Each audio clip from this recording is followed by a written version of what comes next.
ভাই ঢাল কিন্তু মারাত্মক সুন্দর। ও মাই গড গায়েস, আমার মুখে গায়েস, এখানের রাস্তাটা একটু দেখেন গায়েস। কেওক্রাডং-এর এই রাস্তাটা এত বেশি মারাত্মক, বাংলাদেশ ট্যুরিস্টদের বা বাংলাদেশ সেই ট্রাভেল লাভারদের এখন পর্যন্ত প্রায় 80% মানুষেরই সেই অজানা এই রাস্তাটা।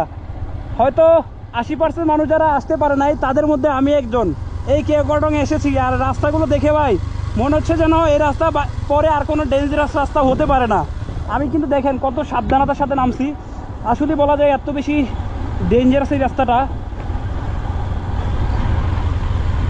ও মাই গড, এটা খারাপ না? ঝিকঝিক পাইলে কি এরকম রাস্তা খারাপ আছে?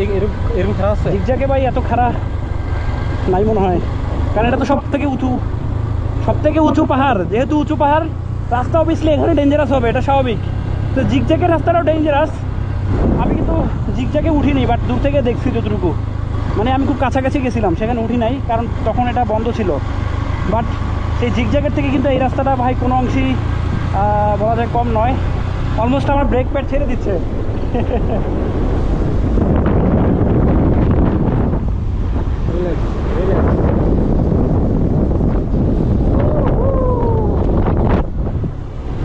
না, সামনে আরো ঢালু বেশি।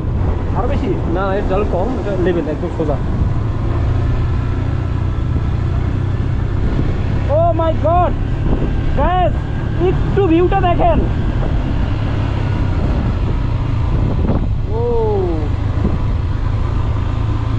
এত ভয়ঙ্কর রাস্তা ভাই, গাড়ি মনে হচ্ছে পিছনের চাকা উল্টে দিবে। আল্লাহ মাফ করুক আল্লাহ।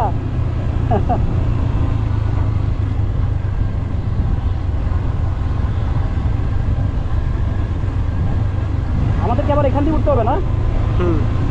হ্যাঁ, গাড়ির অবস্থা তো ভাই, আমার গাড়ির অবস্থা 12টা হবে।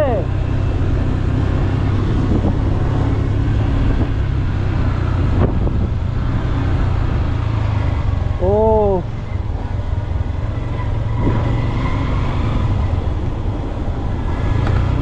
ও গায়েস, একটু ঝর্ণাটা দেখেন, মোবাইল দিয়ে ভিডিও করেন। নামেন, ওখানে যাবো একটু।